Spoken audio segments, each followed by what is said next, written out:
Hi there, Dr. Mel here with Life Chiropractic Center, and in this video, I'm going to share with you the top 5 ways, stretches, that you can stay flexible during your travel. I have a lot of practice members where they travel a lot. Their job brings them places, they go on vacations during the summer or maybe during the winter months here in Minnesota.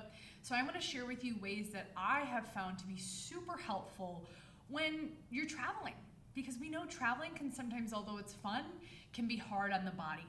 And there's key things that I do every single time I fly or I have long car rides that really help my system stay adaptable and maintain the changes that you've been able to experience in the office until you return. So the first thing, my friends, that a lot of people don't think about is stretching your diaphragm, your breath. Your diaphragm is this nice piece of muscular connective tissue that starts really right in the base of our rib cage here in our sternum and actually wraps all the way down to the lower part of our thoracic or our mid-back. And anytime we breathe, take really deep breaths, the diaphragm is the first muscle that has to move. It's not the ribs, it's not up here. We want to strengthen that diaphragm. So I love doing stage 1 SRI, which I have a bunch of videos on this if you're curious on my YouTube channel. But really connecting to the area that you're feeling maybe tense or just doing it preventatively, whether you have pain or not, connecting to that area and just breathing. So I like to do at least 3 to 10 breaths, big deep breaths. And sometimes it can be a little challenging when you're sitting. So before you travel, honestly, I do this in the airport, sitting on a chair or laying on the ground and just breathing.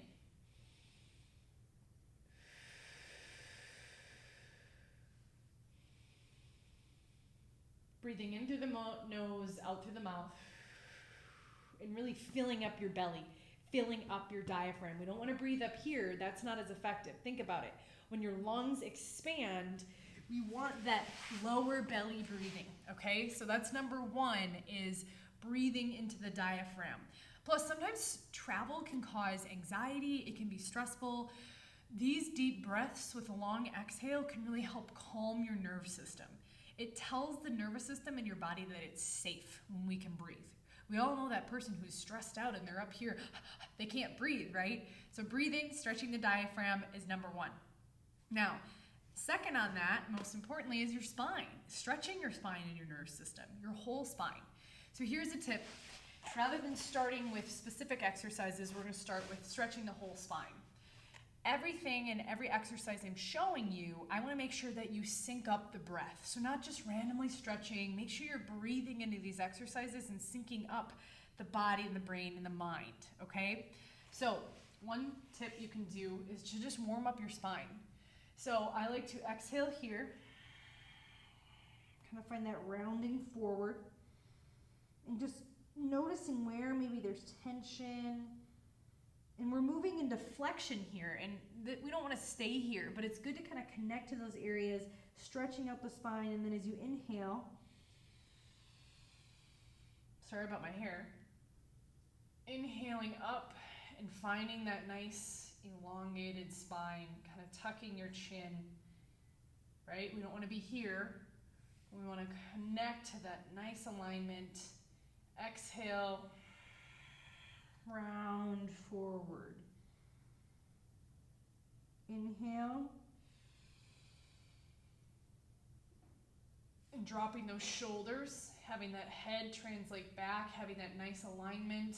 Good. And this is just warming up that entire spinal cord so that when you do your other stretches, when you're traveling, you're going to find a lot more flexibility even before you've started the more specific stretches.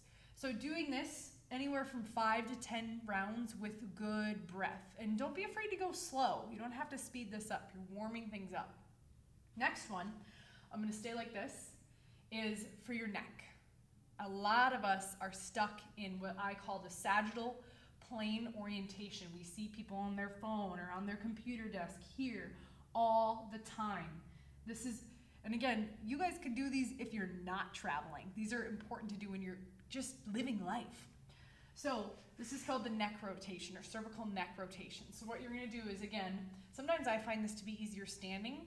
Having that open posture, hands forward, not rounded forward, but hands forward to open up, find extension. And you're gonna breathe and look up over your shoulder, almost like I'm looking into the corner of the office. Exhale. Inhale. Exhale. And you might start to feel that stretch in your shoulder. It's important too that when you're rotating, you can see in my body, I don't want to be rotating all the way. I want to keep it confined to the neck. This is the same concept. This helps develop the cervical or neck curve when babies are on their belly and they're looking up into the side. That's actually when we start to neurologically develop the cervical curve. So this is a great exercise I give people who work at desks a lot.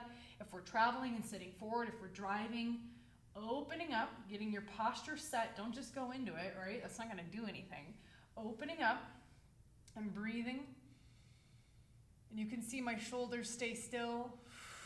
Exhale. Inhale. Exhale. And again, if you have proper or improper misalignment in your nerve system, obviously getting adjusted is going to help beyond these exercises too, okay? So that's the second one. First diaphragm, or that's the third one rather. Diaphragm, then the entire spine, then the neck. Next, I'm gonna show you shoulders. With this one, you can also do it on the wall if you wanna do standing on the wall, or actually make it into a wall sit where you're working your quads. There's another video of Michael doing this on our YouTube page. I'm gonna show you, for simplicity reasons, how to do it on the ground, okay? So again, you don't need anything fancy with these exercises. So with this one, you're gonna lay on your back. If you have any sort of lower back discomfort, sometimes having your feet out doesn't feel good. It creates this hyperextension. So putting your feet flat can be helpful. What you're gonna do then is tuck your shoulder blades underneath and turn your arms out, so you're creating this almost like a Y. Here's a T, here's a Y. Then what you're gonna do is raise your arms up, and if you have any shoulder issues, raise them up until it feels comfortable. As you inhale, exhale, kind of pulling the elbows down towards your rib cage. Keeping that chin nice and long, chin tucked, not here, but here.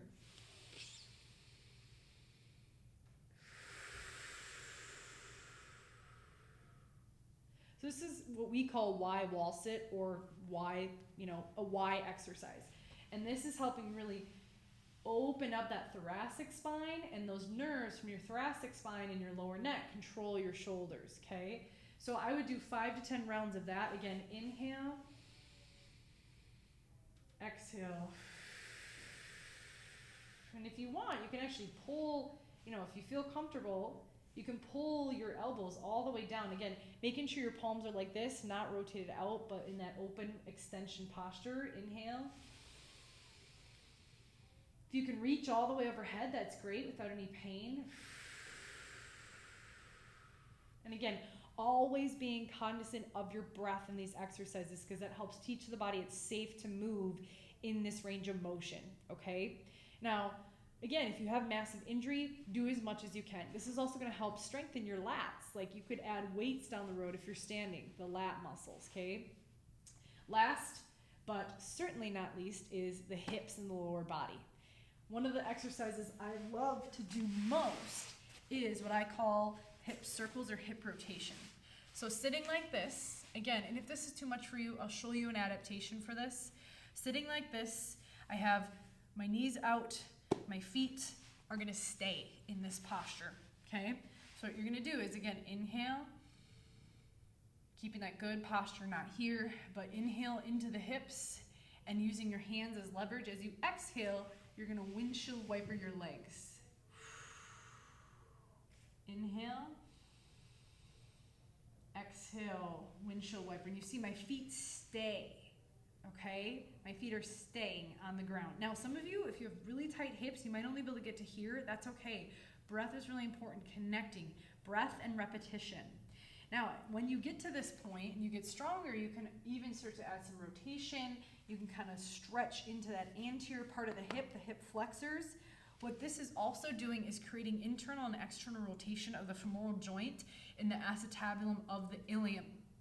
In layman's terms, you're getting good rotation in your hip joints of your femur bone, okay?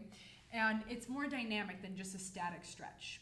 Now, if this is too much, some of you might not be able to get to this posture. Another one you can do is the figure 4 stretch. I'm gonna add some bonuses in here. Figure 4 stretch, again, simply lifting up, placing that ankle here and kind of just breathing and feeling where you feel that stretch. You're probably gonna feel it in that lateral part of your glutes, of your butt, into your hip. You might even feel it down the side of the thigh, okay? So feeling that, and again, if this is too much, modification, laying down and pulling. And again, always breathing into the exercise. 20 seconds in this posture, or 20 seconds here with this one, doing 10 rotations total, or as much as it feels good, okay? I'm not saying you need to stretch for 2 hours, but as much as it feels good. And as you get better at this exercise, the goal is to actually be able to do it without holding yourself. So it turns into a core exercise. So as you can see, I'm still getting better at it and practicing, but this is something I do almost daily. Again, you don't have to do these exercises just when you're traveling, but even daily can be super important. And then again, when you're traveling too, making sure that you have your necessities, your water, your sleep, stretching. Sometimes when we travel, we can get so caught up in packing and planning and making sure. I love to always carry my water bottles with me because maybe that's not as available when you're traveling. In fact, it isn't as available. Thankfully in Minnesota, we have really great water systems in the airport. But what I do is I'll bring my water bottle and I'll fill up my water at gas stations too when you're traveling. Or, hotels now have maybe water fountains that have good, clean water rather than wasting plastic. But that's a whole nother conversation. So there's a couple bonus tips for you. Comment below if you have any questions. I'm here to support you guys, and I hope these tips really do help you find more flexibility and freedom and adaptability as you travel through life. So I'll see you in the next video.